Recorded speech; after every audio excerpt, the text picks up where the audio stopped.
নমস্কাৰ। বিষ্ণুৰাভা দিৱস উপলক্ষে এখনি মুকলি কুইজ প্ৰতিযোগিতা আমি আমাৰ টেলিগ্ৰাম চেনেলত আজি অনুষ্ঠিত কৰিছিলোঁ। আহকচোন কুইজৰ প্ৰশ্নবোৰ আমি চাওঁ। কোনে বিষ্ণুপ্ৰসাদ ৰাভাক মাষ্টাৰ অৱ মেনি হাৰমনিজ বুলি কৈছিল? উত্তৰ হ'ব ডক্টৰ হীৰেণ গোহাঁই। তেজপুৰৰ এই সমন্বয় ক্ষেত্ৰতে আছে বিষ্ণুপ্ৰসাদ ৰাভাৰ সমাধি ক্ষেত্ৰ আৰু ইয়াতে লিখা আছে Bishnu Rabha master of many harmonies. Bishnu Rabha এতিয়া কিমান ৰাতি গ্ৰন্থখনৰ লেখক কোন? উত্তৰ হ'ব তিলক দাস। বিষ্ণু ৰাভাৰ বিষয়ে তিলক দাসৰ আৰু এখন কিতাপ আছে। কিতাপখনৰ নাম হ'ল কলাগুৰু বিষ্ণু ৰাভা। আৰু আমি সকলোৱে জানো যে মেদিনী চৌধুৰীয়েও এখন বিষ্ণু ৰাভাক লৈ এখন উপন্যাস লিখিছিল আৰু উপন্যাসখনৰ নাম হ'ল ফেৰেংগাদাও। আৰু এটা কথা এইখিনিতে কৈ থৈ যাব খুজিছোঁ, বিষ্ণু ৰাভা এতিয়া কিমান ৰাতি বুলি এটি কবিতাও আছে আৰু কবিতাটো লিখিছিল ডক্টৰ বীৰেন্দ্ৰ কুমাৰ ভট্টাচাৰ্যই। বিষ্ণু ৰাভাই ২৫০০ বিঘা মাটি এখন বিশ্ববিদ্যালয় নিৰ্মাণৰ হেতু দান কৰিছিল। বিশ্ববিদ্যালয়খনৰ নাম কি? উত্তৰ হ'ব তেজপুৰ বিশ্ববিদ্যালয়। তলৰ কোনটো অভিধা বিষ্ণুপ্ৰসাদ ৰাভাক দিয়া হৈছিল? উত্তৰটো হ'ব দ্য ভিঞ্চি। মহাপুৰুষ শ্ৰীমন্ত শংকৰদেৱৰ এই ছবিখন বিষ্ণুপ্ৰসাদ ৰাভাই আঁকিছিল। তেখেত এজন বহুত ভাল চিত্ৰশিল্পী আছিল, সেইকাৰণে তেখেতক দ্য ভিঞ্চি বুলিও জনা যায়। আৰ্গ পিকচাৰ লিমিটেডৰ বেনাৰত এখন চিনেমা নিৰ্মাণ কৰিবলৈ বিষ্ণু ৰাভাই ১৯৩০ চনত আগভাগ লৈছিল। চিনেমাখনৰ নাম কি? উত্তৰ হ'ব জয়মতী। আমি সকলোৱে জানো যে ১৯৩৫ চনত জ্যোতিপ্ৰসাদ আগৰৱালাই প্ৰথম অসমীয়া চলচ্চিত্ৰ জয়মতী নিৰ্মাণ কৰিছিল। আচলতে ১৯৩০ চনতে বিষ্ণু ৰাভাই কলিকতাৰ ধীৰেণ গাংগুলী নামৰ এজন প্ৰখ্যাত চলচ্চিত্ৰ নিৰ্মাতাৰ লগত কথা পাতিছিল জয়মতী নিৰ্মাণৰ কাৰণে, কিন্তু আৰ্থিক অসুবিধাৰ কাৰণে তেখেত আগবাঢ়িব নোৱাৰিছিলে। বিষ্ণুপ্ৰসাদ ৰাভাই সেইকাৰণে জ্যোতিপ্ৰসাদ আগৰৱালাৰ সহায় ল'লে আৰু সেই ধৰণেৰে প্ৰথম অসমীয়া চলচ্চিত্ৰ জয়মতীখনৰ নিৰ্মাণ হয়।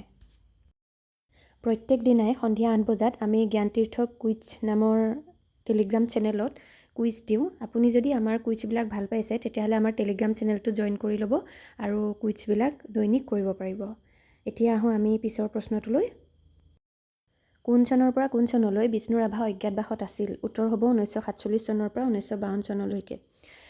বিষ্ণুপ্ৰসাদ ৰাভাৰ যি সংগ্ৰাম আছিল সেয়া শোষিত নিষ্পেষিত কৃষক বনুৱাৰ মুক্তিৰ সপক্ষে আছিল।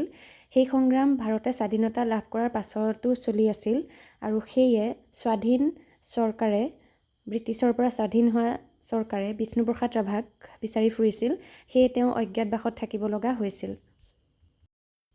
মেদিনী চৌধুৰীয়ে বিষ্ণু ৰাভাৰ জীৱন ভিত্তিত লিখা উপন্যাসখন হ'ল ফেৰেংগাদাও। ফেৰেংগাদাও মানে কি? উত্তৰ হ'ব ফেঁহু চৰাই।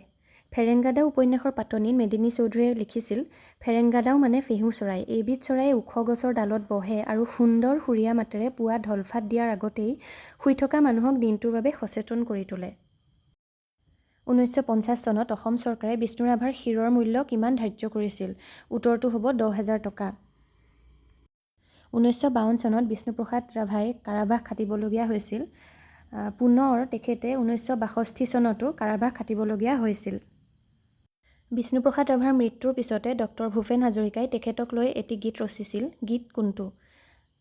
ইয়াৰ উত্তৰ হ'ব অস্ত আকাশৰে সপোন ৰহন সানি। আজিৰ কুইজ প্ৰতিযোগিতাত প্ৰায় ১৭ জনে অংশগ্ৰহণ কৰিছিল। তাৰ ভিতৰত প্ৰথম ৩টা স্থানপ্ৰাপ্তসকলৰ স্ক্ৰীনশ্বট মই ইয়াত দেখাইছোঁ। সকলোলৈকে মোৰ ফালৰ পৰা অভিনন্দন জ্ঞাপন কৰিছোঁ কুইজত অংশ লোৱাৰ কাৰণে। এতিয়া আহকচোন আজি আমাৰ অনুষ্ঠানটি অলপ চাওঁ। ভূটানৰ কুইন বাগৰি বাগৰি আনে ভৰালৈ দেৱী নিশ্চিতা অসম